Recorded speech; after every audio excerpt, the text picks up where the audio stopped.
Welcome into the Press Row Show, the #1 rated pregame intermission postgame show this side of the Mississippi, south the Arctic Circle, north of the equator, west of the Atlantic Ocean. We are really bringing it in from all directions. Speaking of bringing it in from all directions, you should see the Philadelphia Sports Complex tonight. Holy smokes. Who knew?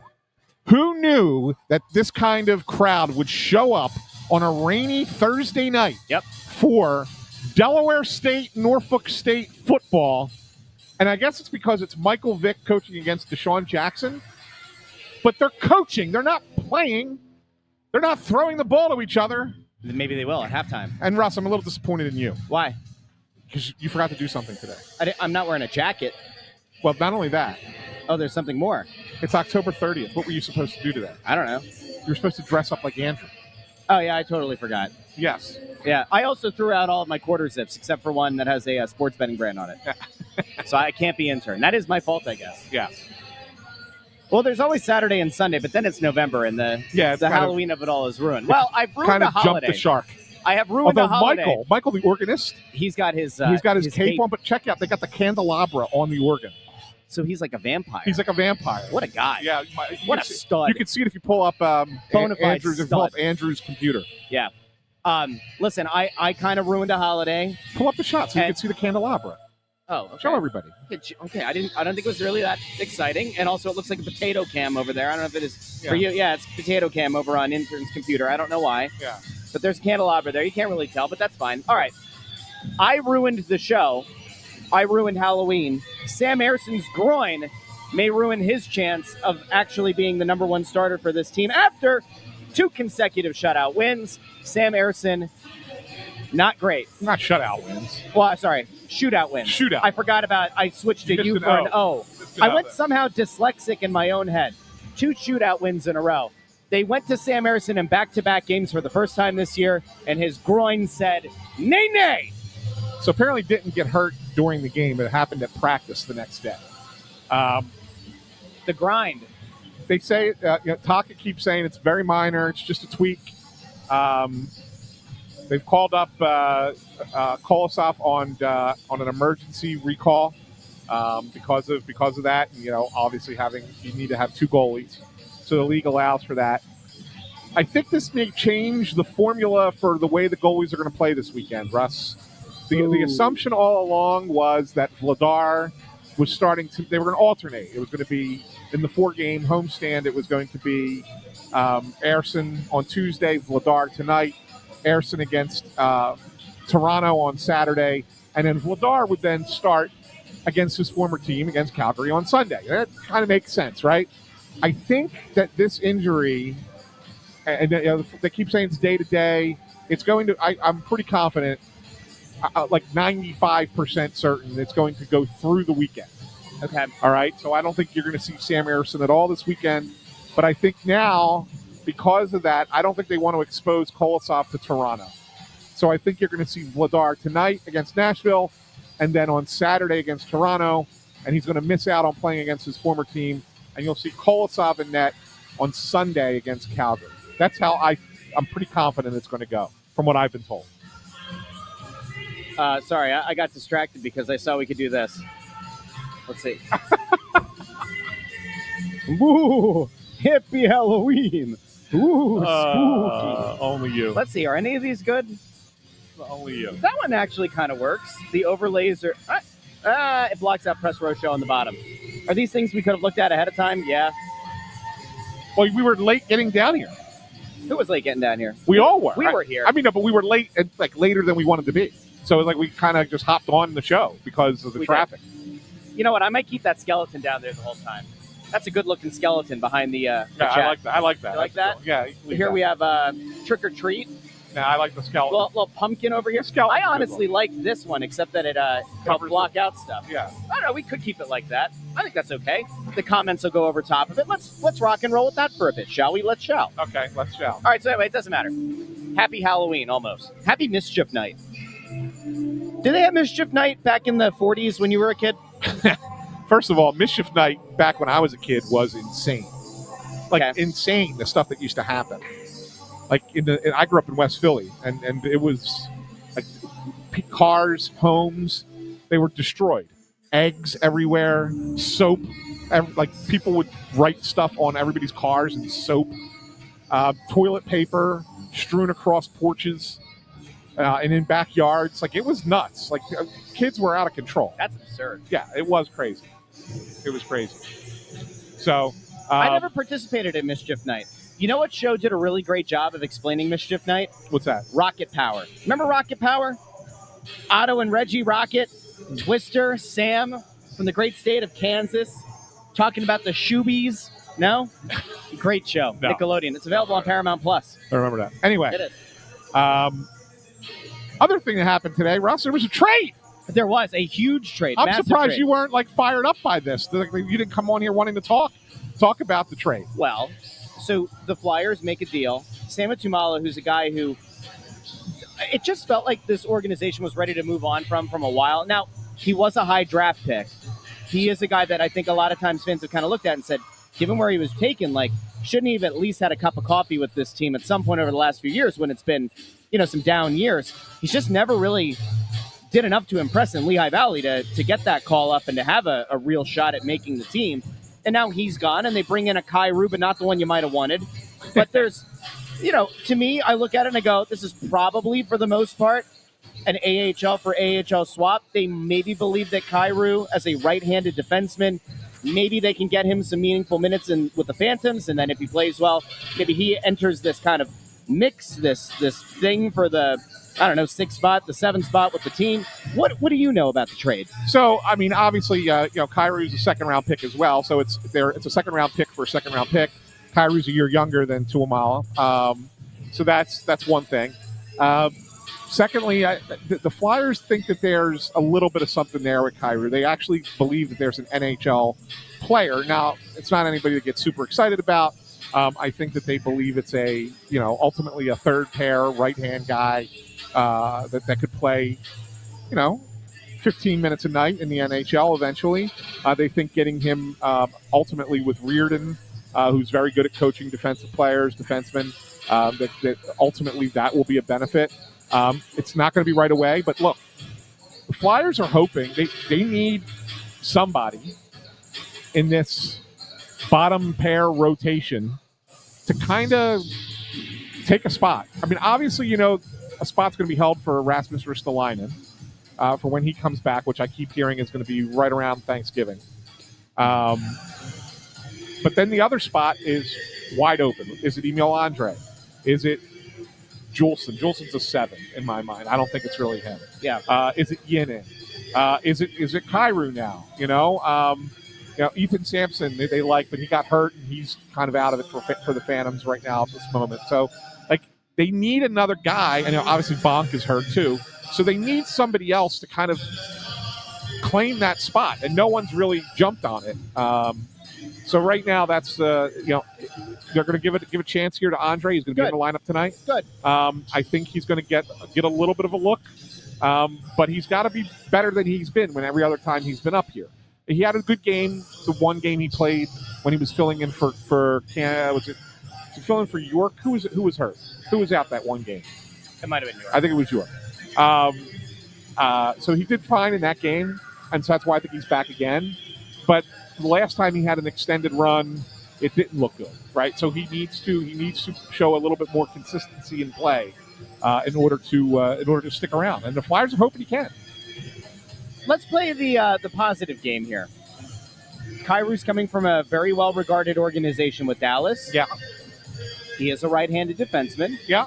They had effectively given up on young Samu. So this is like a lottery ticket. Oh, it certainly is. I think it's a lottery ticket for both teams. And that's okay. Yeah. That actually is okay. In the grand scheme of things, right, if you can take an asset that you really weren't that invested in anymore, or you didn't have a lot of hope for anymore, and you can turn it into something that maybe becomes something else, well, then fine.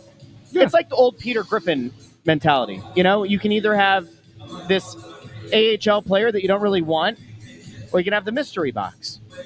He took the mystery box. They took the mystery box. In this case, it was a good one. It wasn't like having a boat or the mystery box. Right. Now, hold on. Slow down, Lois. A boat's a boat, but the mystery box could be anything. It could even be a boat. And you know how much we've always wanted one of those. It could be a right-handed defenseman. Yes. And we've always wanted one of those.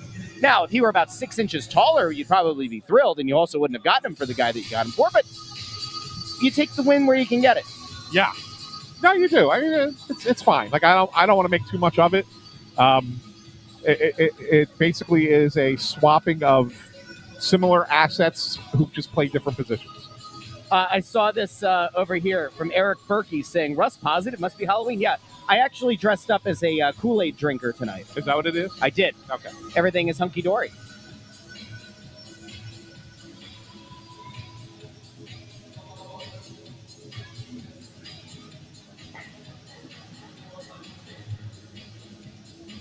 You dancing to the music? What are you doing? What's happening? I was just trying to I was like going for an awkward pause. It worked. It was really weird. It was an awkward pause. Ryan, that put that comment back up. What? That one, yeah. Another hot take. By Christmas, Kolosov's the Flyers 1B. Ersson is hurt and won't play for the Flyers again. Okay. Enough with the negativity tonight. It is almost Halloween. Yeah, it's not great. It's not great. The concern is that it's the same thing happening over and over and over again. And so here's a positive. I am going to actually, this is not a fake positive. I'm going to actually spin a positive out of this. Obviously, you hope the best for Sam Ersson. You want him to get back healthy. You want him to contribute this year because make no mistake about it. If Sam Ersson is healthy and he's your number 2 and Vladar plays really well and establishes himself as a number 1, guess what? You probably are going to have a real shot at making the playoffs, which I think this team's goal has been this entire time. If Ersson's out, and now you have to throw Kolosov into being the backup again, I think it's probably too early. I love the idea of Alexei Kolosov spending an entire year in the AHL, sheltering Bjarnason a little bit, but also developing his own game, adjusting to the North American game, and being here next year. And you want to rock and roll of Vladar and Kolosov pairing next year. I'm here for it. I'm game for it. What I don't want to see happen is Ersson continues to have these like groin tweaks or whatever. He's in and out. Kolosov is getting yanked back and forth again, just like last year. You don't really get to build any kind of consistency. And ultimately, it might hurt Kolosov's development, which in turn, cascading effect, puts Bjarnason into games that maybe you wouldn't want to have him in, right, that you'd want to shelter him from. I don't like the cascading effect. The good news, if you want to find good news, is if Ersson can't stay healthy, right? Like if you get through a second consecutive year of all these injuries, he's a restricted free agent at the end of the year. They just made that decision for you. That's it. Yeah, for and sure. there still might be a team that looks at his performance on the whole and says, hey, you know what? We'll trade you a late round pick for his exclusive negotiating rights. Maybe. Positive. Yeah, I don't know if they want Bjarnason to play all that much. Like, when I say all that much, I don't mean like, oh, they don't like him. I mean, I don't think that because in his first year in the AHL, they want him playing, 50 games. That's what I mean by that. Yeah. I think that they want him to kind of develop a little bit, a little bit more on a steady pace. Correct. So if in fact you have to rely on Kolosov to be the backup because of Ersson's injury, it is what it is. That's not necessarily the best thing for Carson. Well, Bjarnason. let's actually talk about the man that some used to call sexy Alexei Kolosov. Some. Many people. When he won, they called him sexy Alexei. When he lost, they called him Alexei. In 5 games this year, he's got a 2.60 goals against average and a .918 save percentage. Yeah, he's played well for the it's not bad. Phantoms. He's 3-2-0 in his starts, and well. he has 1 shutout in the minors. Yeah. I'll take that, because if you remember back to last year, what was one of the things that people complained about with Alexei Kolosov? He didn't play a lot in Lehigh Valley, and when he did, he finished the season last year, 12 games played with the Phantoms, 3.11 goals against, .884 save percentage. So, if nothing else, yes, small sample size, the numbers have been better. He's got the right attitude. That's the Correct. most important thing, right? Like I said this last year. We didn't talk about it this year, but this is really the truth. Like, he was misled by a number of people out of Russia to believe that the American Hockey League is a lesser league than the KHL, and that he if he wasn't playing in the NHL, that his next best option was the KHL. He had no desire to go to the American League.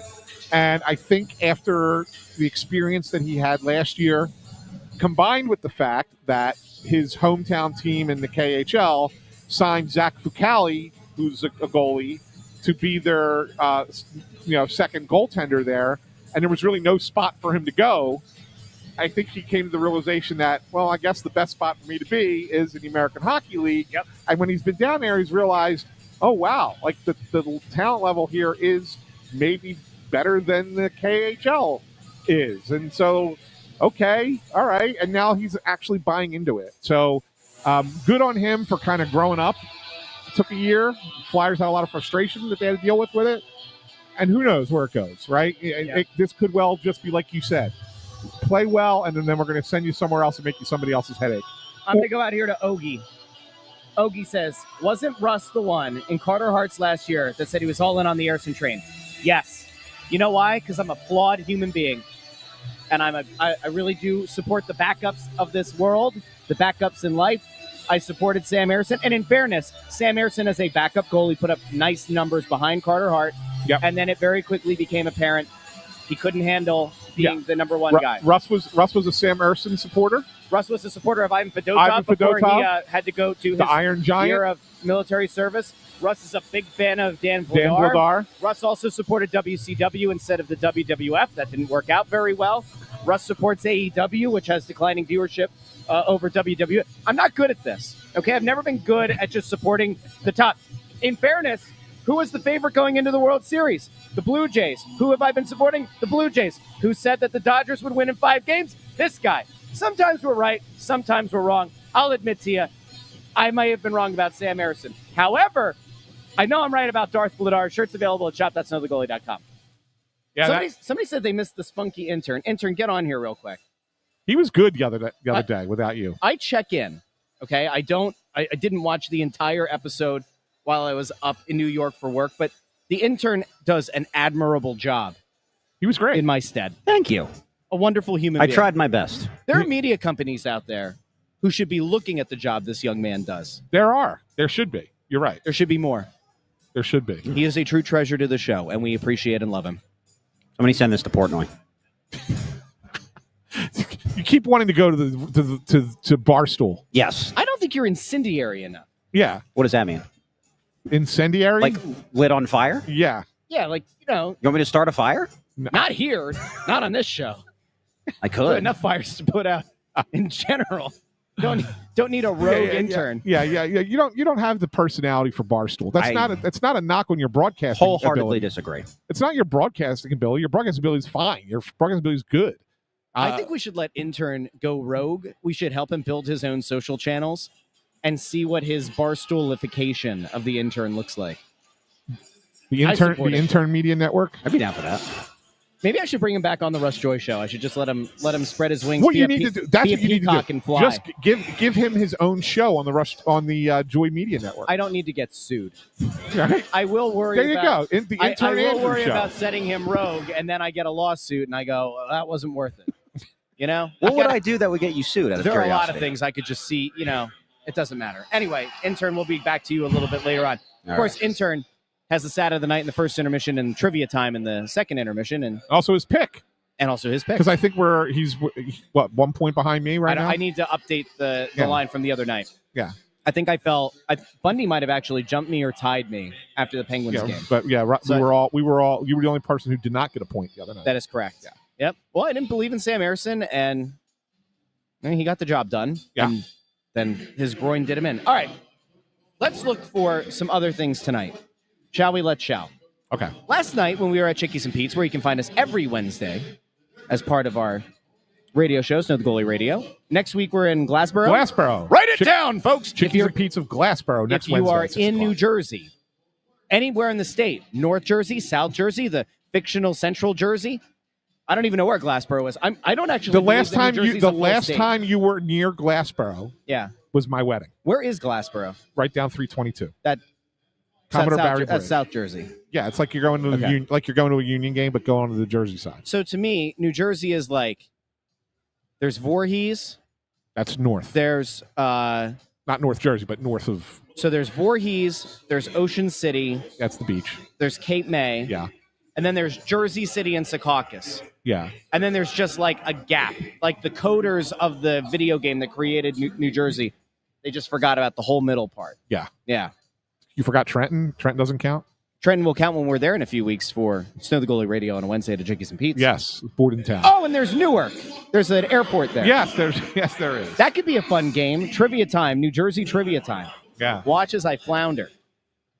Flounder can be found in the ocean. You know what else can be found Look in the at ocean? Dean Hardscrabble is like excited because he says we're going to his university. Well, heck yeah. Let's go. Yeah. So Glassboro, we'll be there. We'll be there next week. All right. Let's talk about a guy that we did mention last night on the radio show, and that, of course, is Trevor Zegras, who has had a really, really strong start to the season. And I hate to be the one who always, kind of says we have to preach a little bit of patience here. You have to look at the sample size. You don't want to, totally fundamentally change the expectations. But Zegras looks every bit like the playmaker the Flyers were hoping they were going to get. Looks every bit like the player the Flyers had coveted for a few years before they were finally able to get this deal done. He's looked really good. How do you think they're looking at Trevor Zegras, who's an RFA coming up? He's been good offensively. I mean, he's definitely a playmaker. He makes a lot of things happen. He's got great vision in the offensive zone. He looks really good. They really kind of abandoned him being a pure center quick. He's still doing some center things. But it's more of a hybrid role. So he's certainly not taking the faceoffs. Dvorak's taking the faceoffs, right? But it depends on when they're getting back, who the first guy back is.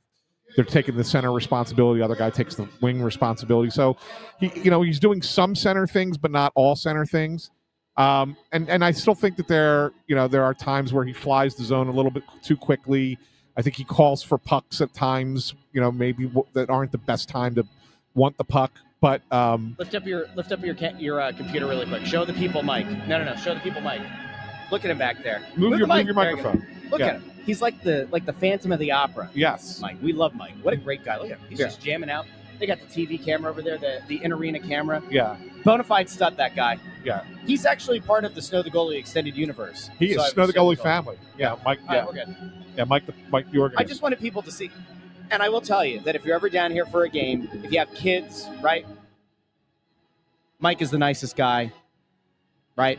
Takes pictures with people. It's awesome. The amount of people who come up to take a picture with Mike the organist almost rivals the amount of people who come up to talk to Bundy. Yeah, I mean it's pretty close. The only thing that drives me crazy is when people ask them to play songs for them. Oh, the drunk people go, "Hey, play Happy Birthday for me." It was my birthday. Free bird 2 months ago. I had a happy birthday. Anyway, so Zegras, you were saying? No, I mean, Question: is there anything that they can do? What was that? What are you mouthing? Zegras, you were saying, and I started to speak, and then you said, "Question." Yeah. Is there anything they can do? And I'm sure they're working on it, but is there anything that they can do to help Zegras with face-offs? Because remember, in the offseason, he's not been terrible when he's taken them. Yeah, but he's just not. I think that it's a situation where his numbers would be worse if he was taking them regularly. So, yeah, you work on it in practice. I mean, there are certain things that you can do. There are certain tricks to the trade. Obviously, Couturier is one of the best face-off guys in the league. Yeah. Right? So and it always has been. So, he could pick up some tips and tricks from him. But it's a lot about, positioning your body, the strength of your body, the strength of your hands and wrists, and, timing it properly, knowing when the linesman's going to drop the puck. Like a lot of things that kind of go into it. Yeah. So, yeah, I mean, it's an important element of the game, but not that important. It's important enough because it leads to possession. Yeah. But it's, you're not going to just constantly look at face-off numbers and go, oh, well, the team's losing because they don't win enough face-offs. Yeah, I wouldn't go that far. Sorry, I got distracted. Another guy that we should talk about. Yeah? You want to guess who it's going to be? I don't know. We got 3 minutes left, and we got to make picks. No, we don't. We have 12 minutes left. Oh, that's right. Look up at the board. Yeah. Look at the board. Yeah. No, look at it. I see it. Do you? It's over there. Do you? I can see it over Do there. You see it? Yeah. All right. What player am I going to ask you about? I have no idea. Seriously? I never know where your mind goes. Ladies and gentlemen, let's talk about the savior in net, Dan Vladar. It has been a week since he played. Tocchet made the calculated decision to give Ersson back-to-back games. Obviously, that did not necessarily go according to plan, at least physically. The games, they did win both shootouts. But Vladar hasn't played in net in a week. Now, he was riding some really strong momentum. He was playing like a bona fide number one in this league. What do you expect out of Vladar tonight? And do you expect there to be Russ? So I don't think it's huge rust. You miss one game, and he didn't even miss it. It was purposely done that way. Nashville's an interesting team. I mean, they've got some talent on the team, but I think you don't worry about the opposition. You worry about the way your team's playing. As long as the Flyers keep doing what they've been doing defensively in their own end, then I think that they'll be fine. And I think Dan Vladar will continue to do what he's been doing. He's only given up 2 goals every game he's played. Now, it's not to say that that streak's going to definitely continue tonight. I think it will. But it's also Dan Vladar, right? Like let's remember, we always say in baseball, you look at the back of the baseball card, right? Well, look at the back of the hockey card. And Dan Vladar's outperforming what he's done in his career. And that's great. That's great for the Flyers. Doesn't necessarily mean it's going to stay that way, but it could. It could. And I think it will, at least for one more game tonight. Okay. I think Dan Vladar is going to have himself a nice little start tonight. He might have a little bit of rust initially, but I think they're going to play well in front of the big guy. That's what I think. It's nice. Now, I just saw it. They had on the board up here that November 8th is going to be Star Wars night down here at the Xfinity Mobile Arena, which is a great time for people to buy their Darth Vladar shirts because you should be promoting it every day, every time we're on here. Get the picture up on the screen. I'm just telling you right now because it's pretty darn cool. It's the best design we've ever had for a shirt, and that's even better than the Bundy Butte shirt, which is my all-time favorite. The Bundy Butte shirt is a lot of fun. Yeah, but this one is even better, and it's better because it's a drawing. It's not. I mean, the Bundy Butte shirt is an actual photograph. That is true, and it's funny. Look at this photograph. But the Darth Vladar shirt. I mean, look at that. Right? I mean, you got to zoom in a little. Can you zoom in on it all? No. But if you can't really tell, that's so half the mask is the Darth Vader, and the other half's the goalie mask. He's got the black cape, and then the goalie stick. Half of it is the stick, and the top end, the shaft of the stick, is a lightsaber. Little homage to Darth Maul on that one. Yeah. Who are your favorite Darths? Yeah. Let's make the Mount Rushmore of Darths here on Snow the Goalie. Yeah. How many Darths can you name? You a big Star Wars guy? Intern strikes me as a big Darth. I was a big original Star Wars guy. Okay. The expanded universe in the past decade or so, I'm not as up to, I mean, I know who Darth Maul is, of course. Intern, do you know Dooku? any Darths? There's Darth Sidious. There's Darth Plagueis the Wise. Did you look this up? No. Come over to my screen. I love Star Wars. You were right. Darth Sidious. That's right, Darth Sidious. I didn't know about Darth Plagueis the Wise. Yeah. That one I never heard He's of. not actually in any of the movies, but when Palpatine is trying to sway Anakin to the dark side, he tells him the story of Darth Plagueis the Wise, who taught the Emperor how to prevent people from dying. And he was worried that Padme was going to die, so that's how they converted him to the dark side. There you go. You learned something. Russ, you asked, Russell. Other than that, Darth Vader, Darth Maul. I don't know that I can name any others. Darth Snow. All right. Darth Dartherson. I don't know. Darth Snow. Yeah. Great goalie. Wayne and Darth. Show's gone. Yeah. Show's gone. Can we do picks now? I guess. It's 7 minutes and 40 seconds until the game starts. Wait, do you have a long diatribe you want to go off with your go ahead? No, I don't. But sometimes I feel like when we don't know where to go with the show, it's couples counseling, right? Sometimes that if we go to something that we know that we have to do, that something else is born out of that allows us to go for another riff for another couple minutes. Okay. Right? So there's a little behind the scenes thought process of how this works, right? Yep. So I figure, all right, let's go to picks and see where we're at the end of picks. Okay. And if we have to do something else to discuss, right? Yeah. By the way, Boosh cut his hair. He did? Like, look at his haircut. Really tight. Whoa. Right? Boosh looking good. Boosh with a real tight cut right Dang. now. Okay, Boosh. Let's talk about it for 5 minutes. Anyway. All right, Anthony, go ahead. Nashville Predators come into tonight's game. No, I don't even have like great analysis. I just think the Flyers are playing really well here at home. I think they identify the fact that this is an opportunity for them to accumulate points and stockpile them because the road's going to get tough soon. once They actually go out on the road. So here's an interesting thing. I don't know if you heard this part when Bill Meltzer was on, but as of November 12th, the Flyers will have played 11 of their 41 home games. And that's 1 month into the season. They'll have played 11 home games. That's crazy, right? To think that there would only be 30 from that point forward. So the schedule is going to get hard for them at some point. And so it's really important to kind of stockpile your points now because, as we've said many times in the past, Russ, it's always better to be ahead and then go on a losing streak because you don't fall as far as it is to lose a lot early and try and climb your way out of the basement. It's easier to stay near the top of the standings than it is to go from the bottom and climb up to the top. Right? Sometimes a comment totally distracts me. Somebody said in the comments that Bobby Brink looked like Lennon in the TV interview he was just doing with the beanie on top. And I was like, did this guy misspell like John Lennon? Because I don't think he looks like him. I think he meant like Lennon.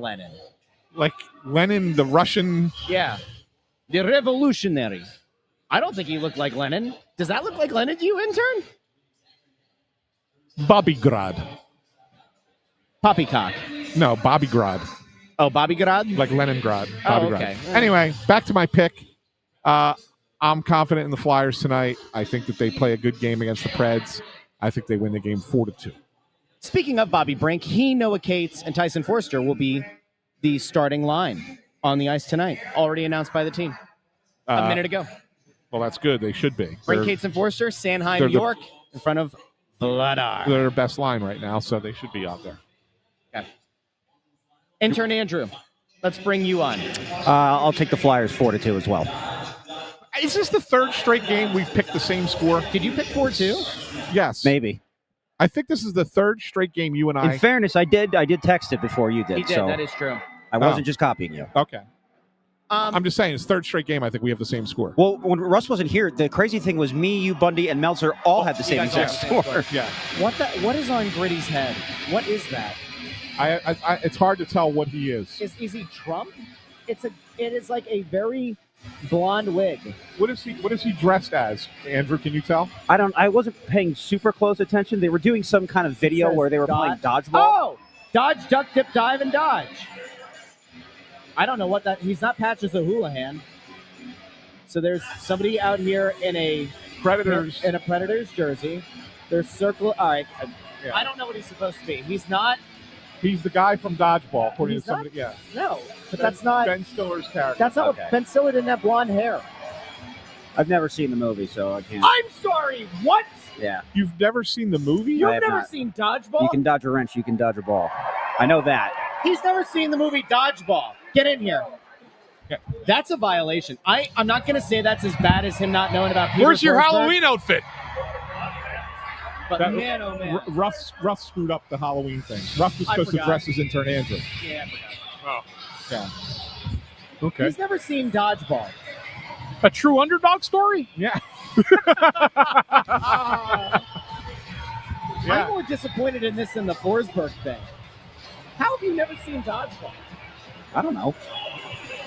Adam asked if he's Steve the Pirate. You know what? He actually, of all the things that Gritty was dressed as, that could be Steve the Pirate. Yeah. That's a good one. That's a good call, Adam.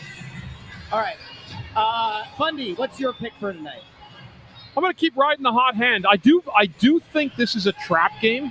I really feel this could be a nasty little trap game for the Flyers. But that being said, I'm going 3-2 Philadelphia in regulation. I am bullish on the Fly Guys tonight. And even though I'm a little bit worried there could be that week layoff rust for Dan Vladar, I think he'll get into the flow of things. I think the Flyers have a nice little breakout. I think the Flyers are also angry with the situation in the parking lot tonight with all those people going to a football game. And they're saying to themselves, you know what? We're taking the sports complex over tonight. 5-2, Fly Guys. Definitive. 4-2 most of the game. Or like most of the third period. Empty netter, 5-2. All right. So we all have Nashville scoring 2 goals. Well, I mean, Vladar is not allowed more than 2 goals in a game, so it's hard to predict that he would allow more than 2 goals, right? So I think that's why we're all there. Okay. fair? I guess so. Yeah. Bundy, what were your keys to the game tonight? Did you have those over on the radio I today? had. You want them here too? Well, I'm just, Of course. you know. We got a minute before we got to stop. So. Ant was convinced we'd have another topic to riff on for 4 minutes. I'm just looking for it here. Hold on, I got it. Keys to the game tonight against Nashville. Number one key tonight was the start of this hockey game. It's important to have a good start at home where the Flyers have been 5-1 thus far. The first 5 minutes. So far, the Flyers have allowed 5 opposing goals in the first period through 9 games. On the flip side, Philly has only scored 6 themselves.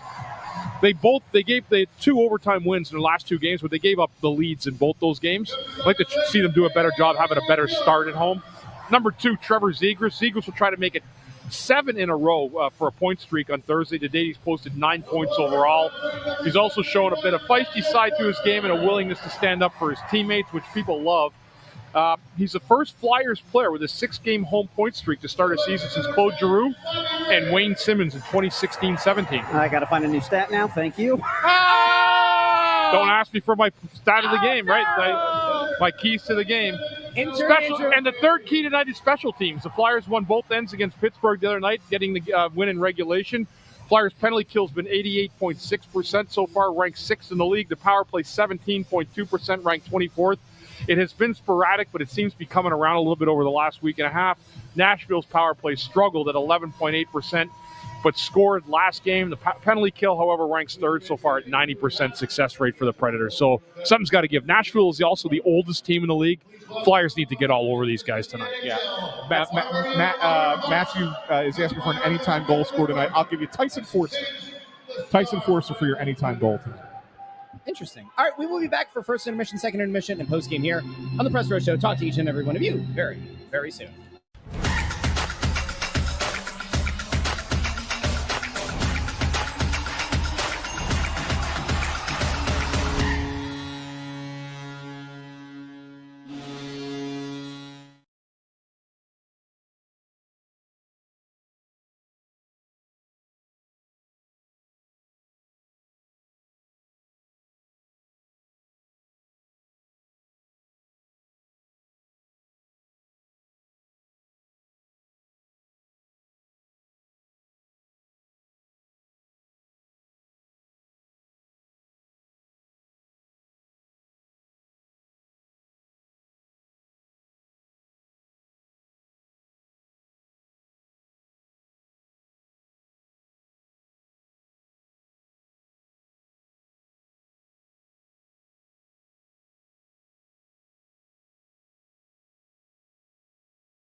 Welcome into the Press Row Show.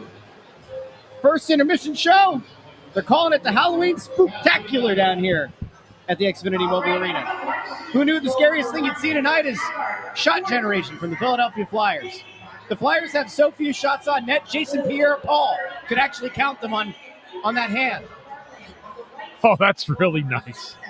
Really nice. Guy gets into a firecracker accident on the 4th of July, and you got to go there, Terry, right? what are you doing? No, Terry. You could have gone Mordecai Three-Finger Brown, but no, you went Jason Pierre-Paul. Jason Pierre-Paul. That's just, wow. Trying to entertain children, and he loses his finger. What I'm actually doing is a public service announcement for fireworks safety, Bundy. There are real consequences. You can be a multimillionaire athlete and make a very poor call. And that's why we are preaching to everyone who's going to participate in Mischief Night and or Halloween. You have your fireworks ready. Make sure you practice safe fireworks. Who shoots off fireworks at Halloween? Great people. Some of the best people you've ever seen. We got to get through. We got to get through 16 more minutes. We got to figure out a way with this period as bad as it was. Hey, by the way, public service announcement for the Flyers. For those of you, because I know you guys are watching. You guys are always watching. You need to fix the board. You have the Pittsburgh Penguins players on the scoreboard under the Nashville Predators. Just let you know. Fix that for look at second period. Superfan. Superfan is dressed. Whoa! Come on over here. Come here. This is great. That's another Darth superfan. Dun, dun, dun, dun, dun, dun, dun.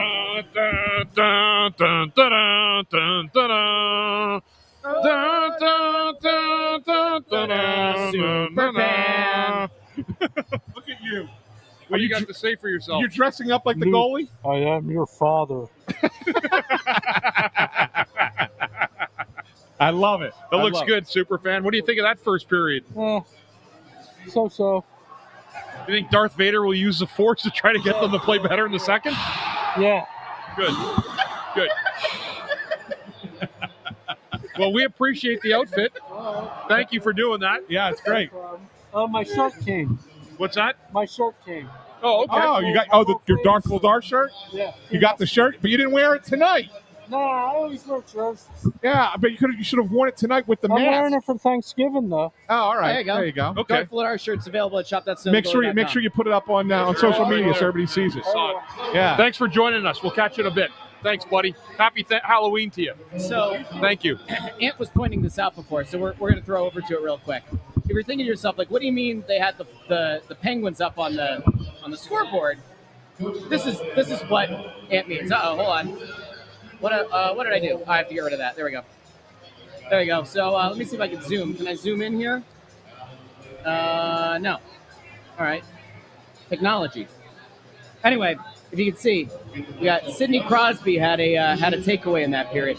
Also saw Chris Letang and Justin Brazeau had one too. And Evgeny Malkin. So yeah. So anyway, I was just letting them know.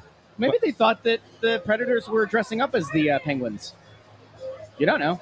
Well, they've kind of looked like the Penguins looked in the third period the other night. It was kind of a sleepy period for the Flyers, and they let a Nashville team who's not very good kind of control the play for much of that period.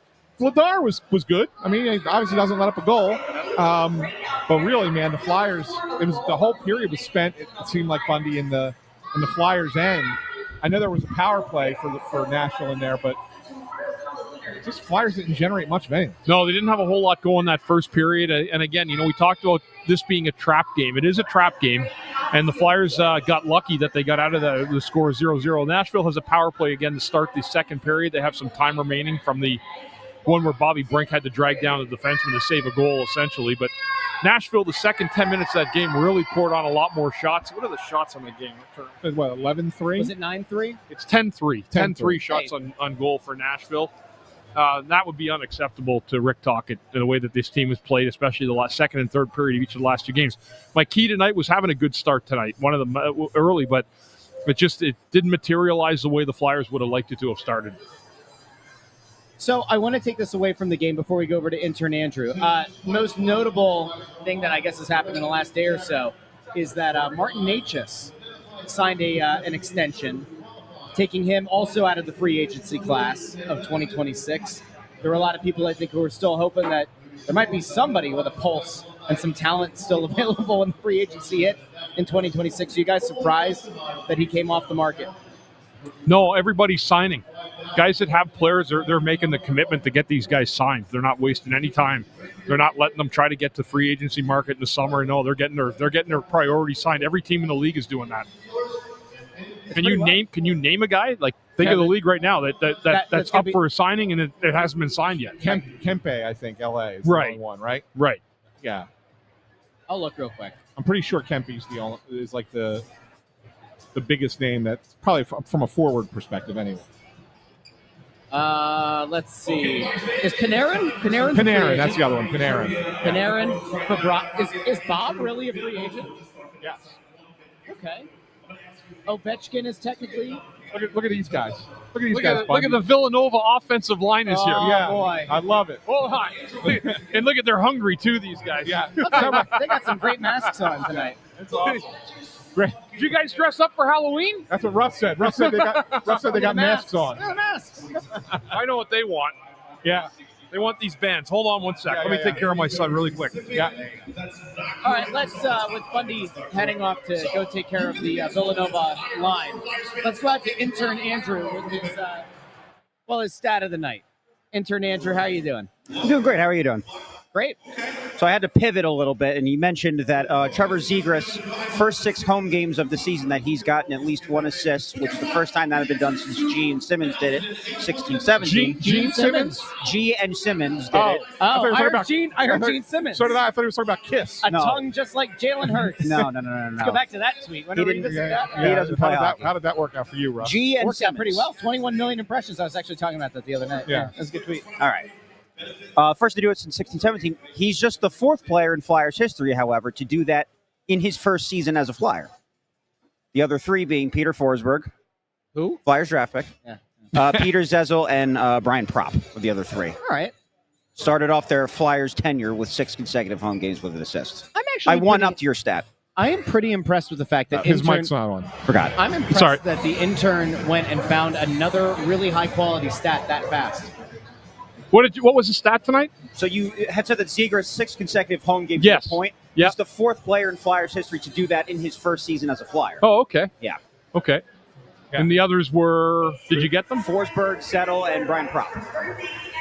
Okay. Yeah, there's that. Have we ruined your trivia question for the second period or no? No, not yet. All right, I'm good. sure it'll come. But can I do a couple things from last night From last night. from Chickies and Pete's? Oh, There are yeah. a couple things that I do have to say. One was I got there and I sat down at the bar, and the guy next to me actually knew who I was. This was the first time I've ever been recognized out in the wild. And so his name was Joe, so shout out to Joe. Actually brought me a beer. Yes. So that was nice of him. The second guy that I was talking to at the end of the night, I bring this up, shout out to my guy Dennis was his name. Bundy, I took your guy's picture at the very end of the night, and then you signed his hockey cards. Remember this? Yes. So he wanted to ask you something, but he forgot, so I told him I would ask you on his behalf. Okay. 2 of those 3 cards, you were actually wearing the number 40. Yes. So was that just a rookie year thing? Dude, that's the freakiest thing that you said that, because Anthony asked me. I just asked about Me and Rick were talking, my friend who came to the game tonight, well, maybe AKA Billy from South Philly. Yeah. But he said, he goes, yeah, there's a rookie card of Bundy wearing number 40. And He Anthony had goes, two. really? And Anthony's like, really? Is there really one? And you just confirmed it. I know there's one. You signed 2 of them last night. 2 of them, yeah. So that was just your rookie season. Just my rookie season. And I went to there was a lockout. I went to the minors for like 30 games, and I came back and my number 6 was hanging in my stall. I didn't pick 6. They gave it to me. Okay. And that's a first sign you get when you get a single digit number. You made it. You're pretty much you're on your track to making it. But Yeah. let me just ask this question. I don't think I've ever asked you this. Since they gave you 6, what number would you have picked had they given you the opportunity to choose your own?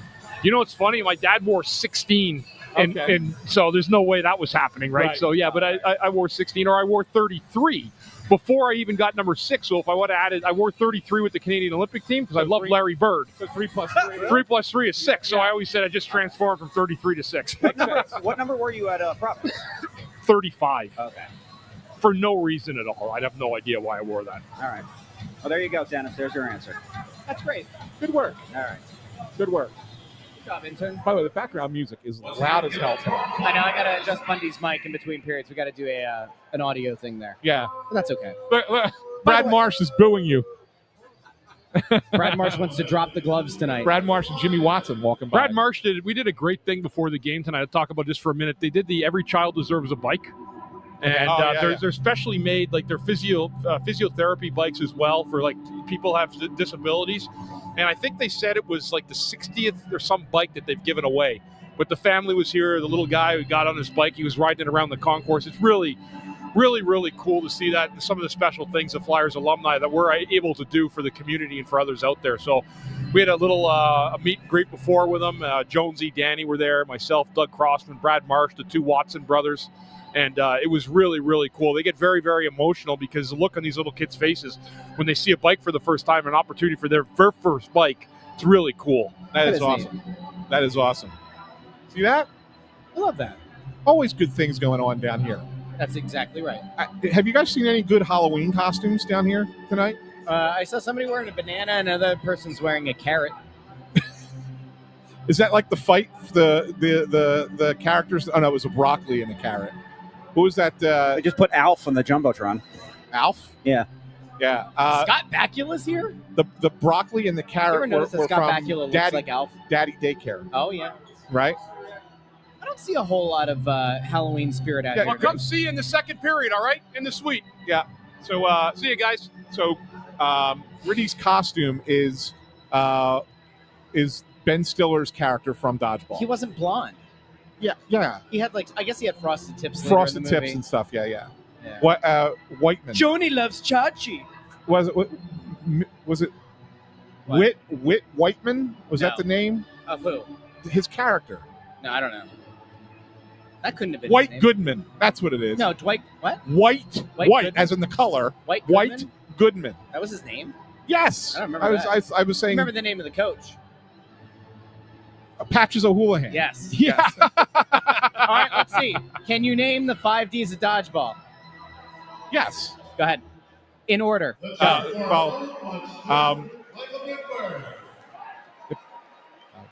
Come on. It's dodge, dip, Yeah. dodge, dip, duck, dive, dodge. That's correct. Yes. Do you remember what the ADAA stands for? American Dodgeball Association of America. That is correct. Ding, ding, ding, ding, ding, ding, ding, ding, ding, ding. What did you say it was? Dodge, duck, dip, dive, and dodge. Yes. Yeah, it was the American Dodgeball Association of America. Yeah. Necessary? Is it necessary for me to drink my own urine? I hear they don't- but I do it because it's sterile and I like the taste. I What hear they a don't- weird I character. hear they don't play dodgeball anymore in schools. They don't. Yeah, it's a little. They don't. Whenever they played dodgeball, I was in it to win it. Yeah? Oh yeah, like it didn't matter if the girl was the piano playing girl that had no athletic ability, she was out. So you went right after. You went Anyone that was close that didn't have a clue what they were doing, I went right straight for them. Now I want you guys to remember I was 7 or 8. Teen, 7 or 18. That's great. And were you a dodgeball fan? Do you like playing the dodgeball? So it was different. Like when we played dodgeball as kids, it wasn't as organized as it was in the movie. And then after the movie, if you remember, it became a little popular, kind of like as an activity. And there were like dodgeball leagues that were created, and it became a little bit more competitive. And we played for a little bit, like all the guys I played softball with or touch football with. We ended up creating a dodgeball team too. We did that for a little bit. But yeah, no. When we were in school, it wasn't quite as organized as that. It was just kind of like, you were in the gym. Everybody had one ball, and you were going and throwing it at somebody, and they would throw it back at you. It wasn't like 4 balls and blocks and catches and all that stuff like that didn't happen. This is going to come as a surprise. You know how I used to play dodgeball? I'd hang out in the back. Sure you would. I did. I not because I was afraid. I would hide in the back And wait for everyone to get eliminated. And I was quick, and I would let everybody get eliminated, and then I'd be down to like 1-on-2 or 2-on-1, and sometimes if our team was up 3-1, you know what? You get to take the dub. They don't ask how. It really is they one ask of the how many. One of the truly greatest games ever invented is dodgeball. It is. Yeah.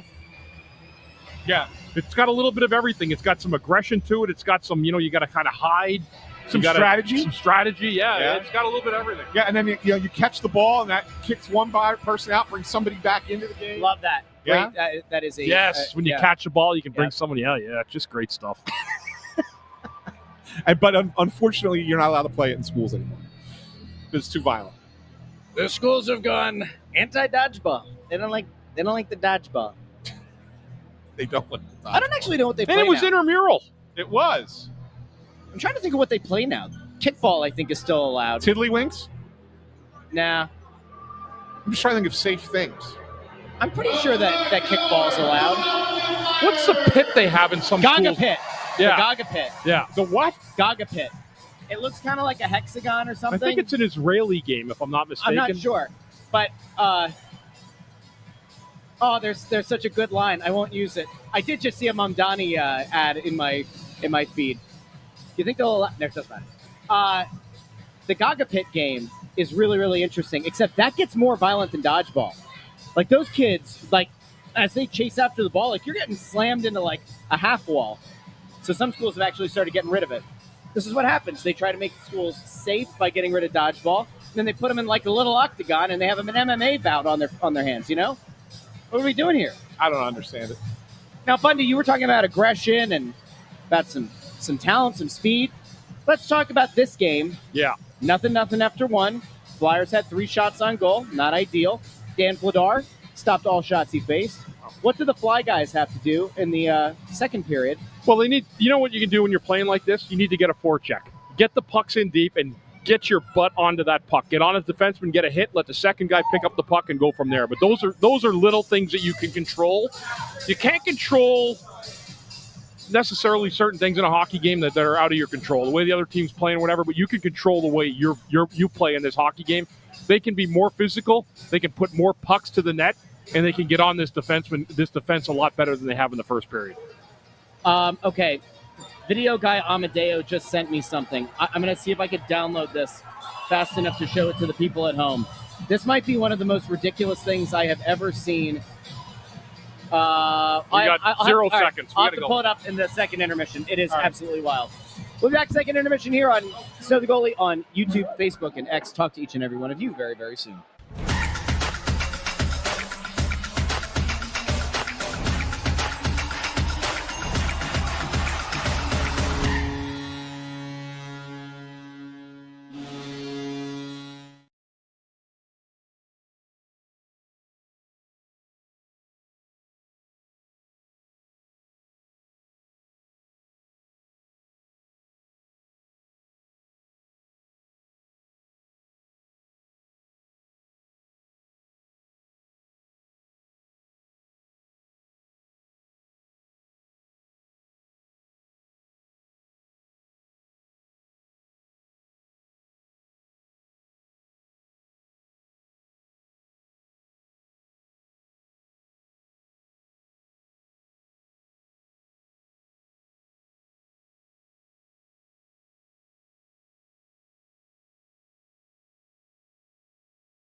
Here's the game I like to play. How many shots did the Flyers have that period? 8. They had How 8. many did the Predators have? 14. So after 2 periods, the shots read 24-11. But the Philadelphia Flyers were more efficient with their shots in that period. Correct. Led by young Trevor Zegras, who had a goal, and then Jamie Drysdale. So a couple of former Ducks getting the job done. Boys, how are we feeling after 2 periods? Not bad. I mean, happy with the lead. It was a 2-0 lead, and Nashville cut into it in the last 2 minutes of the period. But they got a lead, and they're going into the third with the lead. And usually the statistics dictate that you can usually come out the right way if you play the game period the right way. But they're getting outshot here. It does, like I said earlier, it feels like a trap game, and it probably is. But to the Flyers' credit, they mustered up to 2 goals. Nice play there by Mishkov to Drysdale at the side of the net, and he found some loose change and a leaky goalie in Saros at the time. So not an awful period, just not what we've seen, like with the energy we've seen in the last couple of games. Yeah, it kind of ramped up a little bit. They got a couple of breakaways that they didn't score on. The first one was by Owen Tippett, try to go 5-hole, didn't work. The second was Mishkov, who had to go it was a backhand shot, right? Because he had to turn his body because the defenseman caught him from behind, so he kind of turned his body a little bit and took a backhand shot. But it seemed like those 2 opportunities was what kind of got the Flyers going in the right direction in the period, Bundy. Yeah. Because before that, I mean, there was a point they were being outshot. It was like 17-4. Yeah. It was ugly in the first half of the period. Yeah. And I think part of the first half of the period, though, ugliness, was adjusting to new lines. And the reason they had to adjust to new lines is because Sean Couturier did not come back out to join the team for the second period. Now, you guys may have seen, I don't know what they said on the broadcast, but you may have seen in the first period, he took a shot. It looked like it hit him in the arm. It's hard to tell from our angle because he's down the other end of the ice, and we don't get replays from where we're set up at. So we're going off of what we see. It looked like it hit him in the arm, and he was in some pain in that first period on the bench, and he did not come out for the second period. The Flyers, they sent, and I swear this is exactly. I want to read it because this is that we've gone from announcing what an injury is to going to upper body, lower body, to now this is the report: Couturier injury will not return tonight's game. Just injury is the wording we got. So. Okay. Apparently, someone just said Coots took a shot to the elbow. It looked like it was on his arm. I couldn't say it was definitely on his. Again, the replays on TV may have shown something that we couldn't see from up here. Right. So it's possible.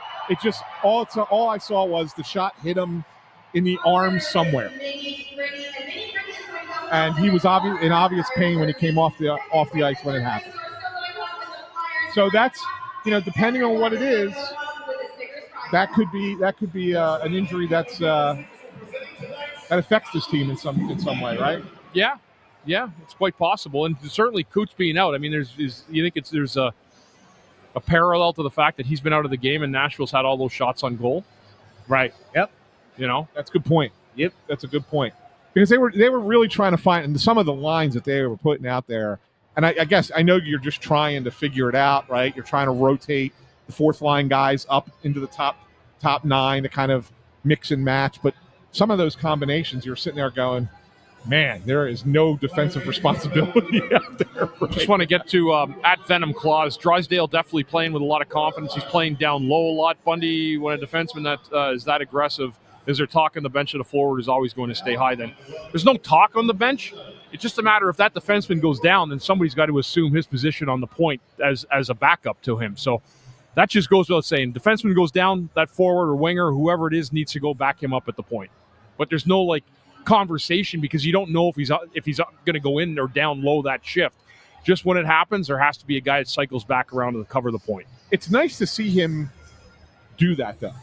Yeah, right? I mean, there's sometimes when you feel like that's the one thing that's a little bit missing in his game is that being a little bit aggressive and going into those places where he can score some goals. He's got the ability to do it. Yep.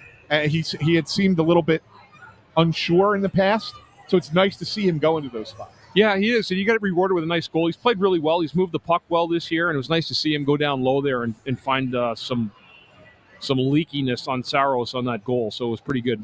Emil Andre's been good tonight. I didn't realize, at the beginning of the game with all the lineup changes, I wasn't even aware that he was in tonight, but he's played very well since the beginning of this hockey game. I was going to ask you about him. Glad that we had a question there from the who was that? Sat Beach Flyers fan. Sat Beach Flyers fan. So I was glad that he asked. I know you watched the D, Bundy, so he's had a good game so far, right? Yeah, he's played well. He's been fine, really moving the puck well. He's not turned it over. He's battled for loose pucks when it's been there. The Flyers in general tonight, I mean, they're not world-beating this game by any stretch. They have a 2-1 lead, but this has not been one of their better games of the season so far. But it doesn't matter. A 2-1 lead on the scoreboard, we'll take that anytime. Yeah. So back to the Couturier thing real quick, and then we're going to get to trivia time. Yeah. The biggest kick to the gonads about the Couturier injury, like if it ends up being a longer kind of term thing, and we have no idea, right? Like if it was puck on bone, that could be bad, very bad. We don't know that for sure yet. The Flyers just sent Jetlachenko down. And I'm not saying that he would have played, as like the 1C on this team, but you could have probably done a little bit of shuffling and given him a few more games before he went down to Guelph. It's kind of a shame. Like that is a potential missed opportunity for the player and for the team to actually give him maybe even third line minutes, because we kept saying he really couldn't play fourth line. You don't want to see what he really looks like as a fourth line guy. Just feels like unfortunate timing there. I don't know. I mean, they may have kept him for a couple more games just to get a peek at it. But I think that they were pretty comfortable with the fact that he's not quite ready for prime time. I heard he was named captain today, but I also heard he's getting traded. So yes, I don't know it was what. a wild day. I'm not really sure what to believe yet, but we'll find out. I mean, usually where there's some rumblings around him, I can't imagine the Flyers, if they can help facilitate a trade, even though they're not involved in that, but if they could make a suggestion to get him moved to another team, it'll be a lot better. And if it is Windsor, well, then he'll have Jack Nesbitt there with him. There was an OHL rumor account that put something out this morning. I saw somebody from Broad Street Hockey put something out this morning about it looking like Lachenko was getting dealt. And then like 2 hours later, Guelph puts out on their official Twitter that he's been named co-captain. So, again, if you want I really think that it will. The decision won't come until we know if Guelph is getting Memorial Cup next season. Yeah, which is due in November, so it's too soon. Like, I mean, it's not like it's tomorrow, but it's also not going to be a month either. You can't get the Memorial Cup if your team is terrible, though. Well, that's the point. That's right. That's what I'm trying to say with Guelph, right? Yeah. So I think that they're one of the two finalists. It's them, and Kitchener. Yeah, and so one of them's going to get it. And if Guelph, but the thing is, the host team automatically makes the Memorial Cup, which is just kind of crazy. But right, well, so you want to at least be competitive, right, against the three champions, right? I have a note for you though. Jetlachenko has an assist tonight. Oh, that's on nice. A second period goal. So there you go. Right back in on it. I'm looking to see really quickly if Lachenko's taking a shot on net, because that's all I really care about from now until whenever he comes back. I'll come back around to that. Now I see he's got an assist. No, I don't think he does. Okay. All right, we'll keep an eye on it. We will. All right, in the meantime, time to go to intern Andrew here on, what are they calling this? The Spooktacular Halloween Spooktacular. I'll tell you what, one guy whose trivia questions are sometimes scary, whose knowledge of hockey is sometimes frightening. Intern Andrew, how are you? Doing good. How are you guys doing? Are we playing him in? Good, Andrew. Oh. All right, ready? We have to make it spooky, though. All right, hold on. Let's take him down.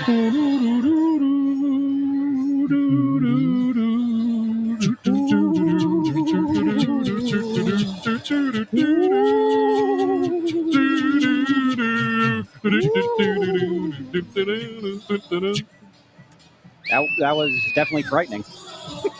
Definitely frightening. That was one of our best ones ever. It was. I think it was, You're right about that, Bundy. Did you guys know that Peter Forsberg was drafted by the Flyers? No. Yeah. I didn't know that. It's groundbreaking news, right? Groundbreaking. Wow. So after the lockout in the 04-05 season, 14 years after he was drafted by the Flyers, Peter Forsberg signed here in Philly and actually did play for the Flyers for about a year and a half. Exactly 100 games, actually, as a Flyer. 106 if you count the playoffs. And in February of 2007, was traded to the Nashville Predators in exchange for 2 players and a first-round pick.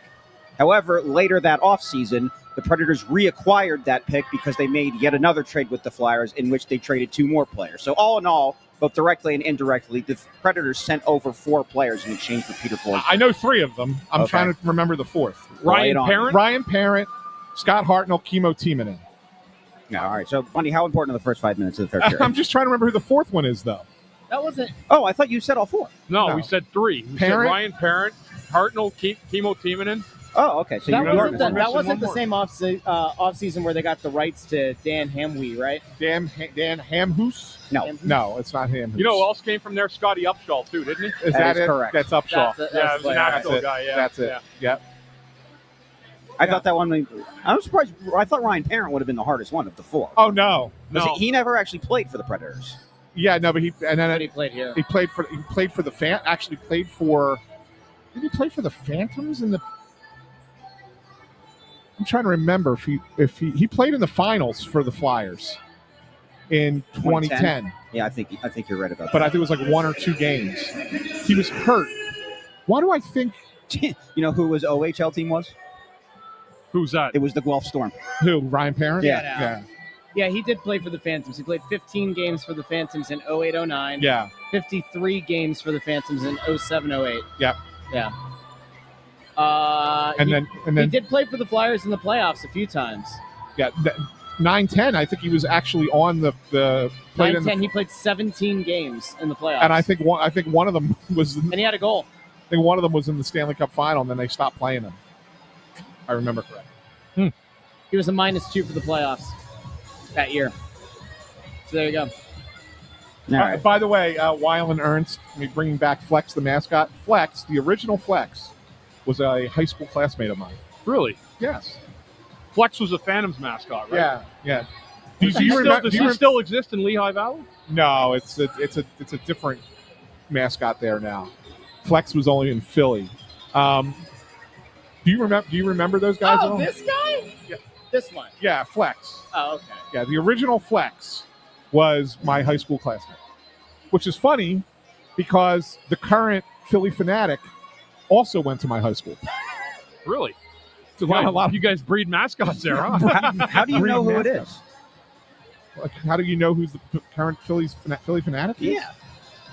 It's well known actually. Is it? Yeah, Tom Burgoyne.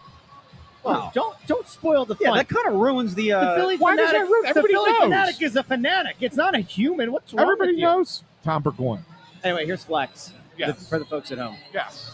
The original Flex was a classmate of mine. Did you really just try to ruin the mystique of the Philly fanatic? I did not.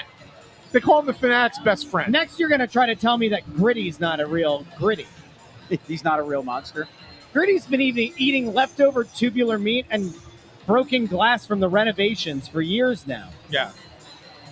Russ, what were you going to show us at the end of the first intermission that you forgot? Oh We yeah, ran out of yeah. time, Good- remember? Bundy, Oh, it was- thanks for remembering. Greg that- Mack. Thanks, that- Greg Mack.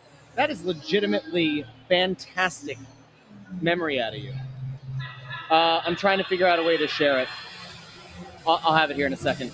So it was video guy Amadeo's downstairs, and I guess he saw one of the most ridiculous things of the night because somebody was asking about, are there a lot of costumes downstairs? And this is maybe one of the weirdest things I've seen, and I don't even know what to make of it, and I'm not really sure what it's supposed to be. Give me a second. I need to change the file extension so it'll appear on the show. But it's not a person wearing. Is this costume. Is this costume related? Yeah, but it's not the person. It's not an actual person in the costume, and I don't know how or why this happened. All right, here we go. Downloads. There it is. Is this it? Let me see. I see Flex. No, that's not it. Hold on. All right, continue with something else. I'll get it. Thanks for doing this, Russ. You guys have any plans for the weekend? Or? Yeah, we'll be here. We'll be here all weekend, except for tomorrow night. Tomorrow night's the only night we won't be here. At least I don't have to bail on a game to go do trick or treating with my kids. You know? That's true. Yes, that was. I'm surprised. I'm surprised you're able to do all 4 of these games. Well, actually, you're not. You missed Tuesday. I missed Tuesday for work. Yeah, and you left early last week. I had the image, and the image won't show up, so I don't know what to tell you. Can you just tell us? No, because it's so ridiculous you wouldn't believe it. That's the problem. Good luck getting out of here tonight. I know. There's still traffic coming in for the football game, and they're in the third quarter. It's Norfolk State against Delaware State. Delaware State, which is Michael Vick against Deshaun Jackson, right? Yep. And funny enough, and if you had to pick between the two, like I could see Mike Vick as more of a coach than Deshaun Jackson. Right. Mike Vick's team is 1-7. Really? Deshaun Jackson's team is 5-3 and a 20.5-point favorite coming into the game. Is that right? Yes. So he coaches Delaware State, Deshaun Jackson? Yes. Yes, okay. Yes. Deshaun Jackson coaches Delaware State. So yeah, it's craziness down here tonight. I think that it's been a wild night for a lot of reasons. Russ is still trying over here. 10-6 at halftime, Delaware State. Yeah? Yeah. Close game. Hanging Is around. it halftime now? It's halftime right now, yeah. Okay. So you know what our key is at the end of the game, right, Andrew? Get the hell out of here Get before out of here really before it's quick. over. Yes. 60-second post game.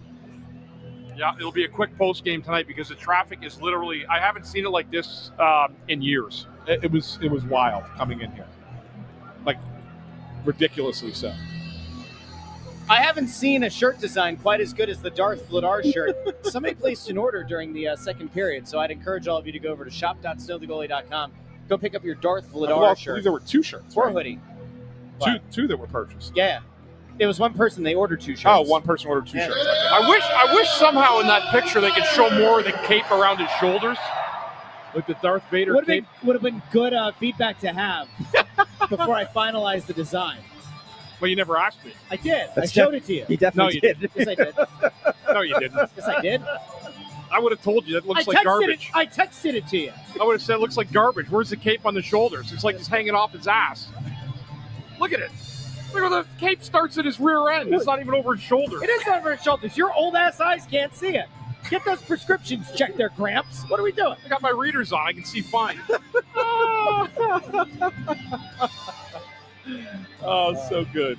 So good. Thank you to Jason. Wow. Ordered one for me and my son. Jason, what a stunt. Jason, I hope you're not offended that the cape is appearing around Darth Vladar's keister, apparently. Do we just have a light break? No, she just dropped the base of it. She didn't drop the actual light. I was really hoping somebody was about to throw down up here. We're getting like Sandman coming in here, smashing the beer can off his head. Dude, you know that he plays in the Delco softball league? No way. The Sandman? The ECW Sandman? My son's team played against him, and we couldn't believe it. He was like taking pictures with him and everything else. Did he do the beer can thing before he goes up to the plate? No. You have to demand it next time. Yeah. Did he use the Singapore cane as a bat? Yeah. Puck's Kendo dropping. stick. Puck's Kendo dropping. stick. Yeah. See you in a bit, gang. Yep. All right. See you post game.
Welcome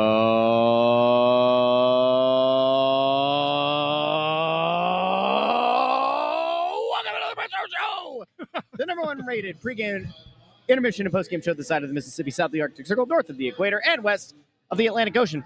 Bundissimo.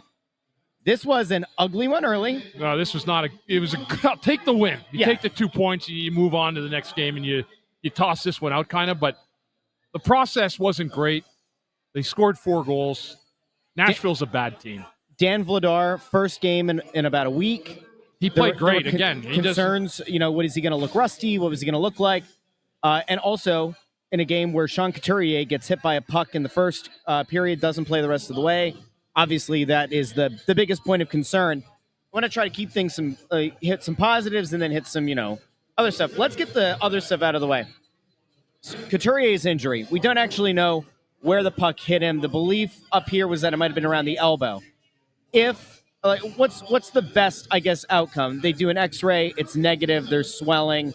Maybe he's out for a few games. Maybe if it's just a swelling From thing. what I'm hearing, and just in the second period, just the chatter around, it sounds like he might have got that in the funny bone. Okay. But that could be a fracture. But it could be a fracture. Yeah. It could be chipped, like something like that. So, I mean, and again, when you get hit there and that's at 10, you know how it is. You can just touch it sometimes and you feel it. Imagine getting a puck off it, no matter how fast it's going. Okay. So that's the only real negative to come out of tonight. Otherwise, it was a pretty positive game. It felt like around the second period is when things really started to pick up for the Flyers. They were still outshot in that period, but they ended up with a 2-1 lead. Zegras with a goal. Got to think that he's riding an all-time kind of confidence right now. He's been fantastic at home. He's been just unbelievable, really, at home here. And again, he extended that streak tonight to seven games. Yeah, seven games with a point. With a point. He was he first star tonight? I believe he was, right? Did not doesn't look. know. Okay, I know Vladar was one. I think he was the first star, I believe. So he finishes the night with 2 goals. Of course, Jamie Drysdale had the other goal in the second period. Yeah, he played well again, too. Got to feel good for him. And then the last goal of the game was an empty netter by Travis Konechny. They don't ask how, they ask how many. Yep. You want to believe that if nothing else, that's maybe a little bit of a further confidence booster. I don't know. I don't actually know how much an empty net goal helps a guy, affects a guy mentally. But you try to carry this because this weekend, they've got back-to-back games. Saturday and Sunday, you've got the Maple Leafs coming to town on Saturday, and then Dan Vladar's former team, the Calgary Flames, are here on Sunday. Obviously, Vladar was in net tonight. We kind of expected it was going to go Vladar, then back to Sam Ersson on Saturday, then Vladar against his former team on Sunday. However, a groin injury, a tweak, as some are calling it, to Sam Ersson means that Alexei Kolosov has been called up. If it were up to you, right? Like you typically would want to play a Vladar against his former team, Calgary. Mm-hmm. But Kolosov is played well this season, has like a 9-15, 9-16 save percentage. Goals against looks okay in Lehigh Valley. You don't exactly want to bring him up, have him play against Toronto, which could end up crushing that early season confidence. What would I got you news go? for you. They're going Kolosov Saturday. You think so? I mean, they're going to want to play Vladar against Calgary. Take care, guys. Thanks.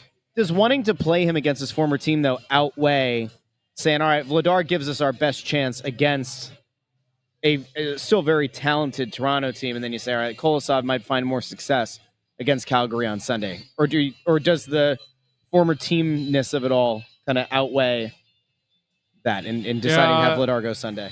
I think he'll want to play against Calgary, and if he, I mean, you have to want to play against your former team. Every guy does. If you get traded or you get picked up as a free agent, you want to play against your former team. So I'm pretty sure he's going to get the game Sunday night. And I mean, if Rick Tocchet decides to go back-to-back with him, 3 and 4, I think that would be kind of crazy, and I don't think Rick's going to do that. So I think it's Kolosov Saturday and Vladar on Sunday, just because of the very difficult schedule that the Flyers have. Ooh, this is actually not that one. But bring that back up. We're going to have our education moment of the night. Tony Louie. Compliment with an I, as they say nice things to each other. Compliment with an E, is they play well off each other. Their games are complementary. They work together well. But Tony Louie is actually somebody I wanted to shout out, Bundy. Because Tony Louie, today, celebrates 10 years of sobriety. Sent us a message earlier. So good to Tony Louie. Great stuff, Tony. Fantastic. Congratulations. Well done, my friend. Yeah. Okay. I want to go to another comment that I think came up a little bit before that, and it was Venom Claws. Bundy says, I have a question for you. In your time as a Flyer, what former teammate reminds you of Trevor Zegras? That's a good question, and probably one I need a little time to think of. But the one that jumps out at me immediately in a small sample size is Adam Oates. Really? Yeah, Adam Oates was a really good disher of the puck.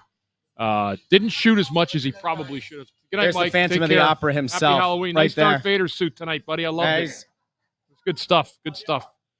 Mike, the organ singer, was Darth Vader tonight too, so he really good stuff. He's bought into Mr. Vladar. Yeah, Adam Oates. Adam Oates was a really good puck passer. Like, the guy really was open to finding open guys on the ice, and that's kind of just in a small sample size. That's who immediately the name that came into my head was Oates. Philly fan 7181 says, injured hammy for Sammy, back again. Ayerson ER in capital letters. We won't laugh at that, though. It's not a Intern will, because he's Is it unprofessional. a hamstring or a groin? It's a groin. It's a groin. We're not going to laugh at it. Intern will, because he's unprofessional. Sam Erson's a good dude. I feel really, truly, honestly bad for him that once again he had an opportunity, and it just, the health thing is scary. When you have someone's trying to compare Jeremy Roenick to Trevor Zegras. Landros too. Is that what you're saying, that he reminds you of Roenick? I think that's the question there. I don't see it. I absolutely completely disagree with that if that's what he's saying. Yeah, I don't. Roenick was a bull in a china shop. Yeah. He played Zegras like he isn't would that. just run guys through the board. Zegras is not that guy. No. Let's see. Greg Bondarenko asks a good one. What was it like playing against the Flyers after being with them for so long? That idea of playing your former team. Yeah, I mean, my story was I got traded. My first game was against the Flyers with Dallas. So you Two really- nights later, I you was didn't- like, yeah, you didn't really have an adjustment period there. True story. I almost went and checked the Dallas player in the game. Really? With the Dallas uniform on. Yeah, it was defenseman in the corner. I was in front of the net. It was my defense partner at the time. It was Don Sweeney. And I wanted to go run him. I was like, just think of playing like 11 or 12 years and 11 years at that time. And I was like sitting there and I'm like, this is like foreign territory to me. I couldn't believe what was going on. That's crazy. But it makes sense. I mean, you didn't have an adjustment period. No, I just saw a guy in the other uniform and I wanted to go hit him. Let's see. Mishkov tonight. I think Mishkov's always going to be a guy that we have an eye on. He had the helper on the first Zegras goal. They seem to be building something there together. They played well together in the preseason. Obviously, the biggest concern if you play Zegras and Mishkov together is not a very defensive-minded duo out there. You're talking about Michkov and Zegras? Yeah. Yeah, they've got some nice chemistry. Dvorak's got some good chemistry going with Zegras. Everybody's got chemistry with Zegras right now. Yeah. Everybody. He's just playing so well. He's feeding everybody. He's shooting the puck, which I know they've talked to him about getting more shots off, and he's done that. He scored 2 goals tonight, just electing to shoot the puck instead of trying to make another play with it. Let me actually ask you about that real quick. So Zegras was a guy who, when he came into the league, there was a ton of hope about the playmaking ability, the top end. Could he eventually be a 1C in the NHL? Question when he was with Anaheim. And then it felt like over time, they sort of lost confidence in him. Maybe he lost a little bit of confidence in himself. They started kind of experimenting with him on the wing. He wants to be a center, all that kind of stuff. He gets that change of scenery, and it looks like he is a significantly more confident player now. What goes into that? Like, what's the thing that can flip a switch for a guy in making that change? Having a guy believe in you, having a coach that believes in you, that talks to you, that can, that has trust in you as a player, and that goes a long way. When your coach likes you, when you're doing the right things, and he's talking to you in a positive manner all the time, that goes such a long way with a guy that's trying to kind of turn the page and move forward with his career. Last thing I wanted to get to, we tried to show this during the show, and I couldn't make it work, but I think we're good to show it now.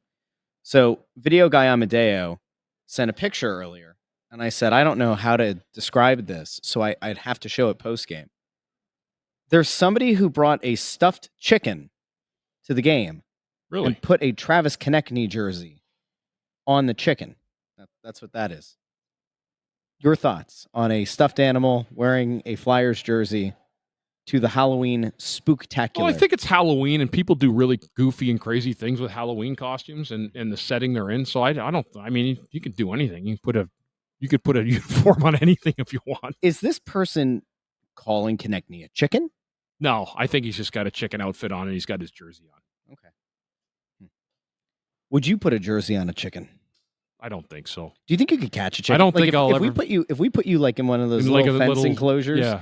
we said, Bundy, you have to go chase down a chicken. You catch that chicken, you can do anything. You like grease lightning.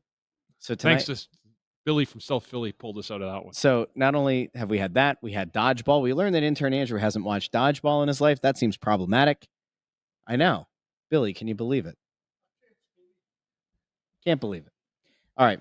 Bundy, anything else you wanted to get No. to? We're back down here Saturday and Sunday here on the Press Row Show. Yeah, we're back here for 2 more games. Saturday night, 7 o'clock against Toronto. Sunday night, 7 o'clock against Calgary. I was trying to see And then if we're Calgary, away. And then we're anybody away know for if like Calgary 6 days. beat Ottawa tonight? We're trying to get the score off the scoreboard here. Looking earlier. Oh, look, hold on.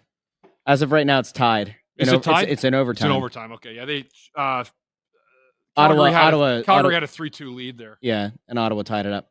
Okay. So 2 things. We are back on Saturday and Sunday, as Bundy said. They're both 7 o'clock games, so 6:30 start of the Press Row Show. And then on Wednesday of next week, we are at Chickies and Pete's in Glassboro for Snow Goalie Radio. So between now and next Wednesday, mark that on your calendar or something. If you're in the Glassboro, New Jersey area, or you just want to go have a fun night talking some puck at Chickies and Pete's, down at some crab fries, you can come find us with Snow the Goalie Radio. Intern Andrew, real quick before we head out. Anything stand out to you tonight that you wanted to get to? Yes. I think that like a huge staple for a long time in this building was Lou Nolan doing the Pico power play announcement. Yeah. It's 4 home games in a row now. The Flyers have converted on the power play. So it's good that like finally means something. Good stuff, again. It's Andrew, been forever since we actually were like confident with this power Yeah. play. Power play was it 1 for 1? 1 for 2. Yeah. Yeah, that's good. So four home games in a row. They've gotten at least one. It does sound like Lou Nolan's brought a little bit more chutzpah back to the power play. Well, they're firing it up finally. Well, because he doesn't have to say, and now Flyers are going on the Rocky Thompson Horror Show. Exactly, yeah. Makes a difference. All right, good. Now let's beat the traffic. All right, let's go. Mike Vick versus night, Deshaun Jackson across the street. All right. We'll talk to all of you Saturday here on the Press Row Show. Have a great night, everybody.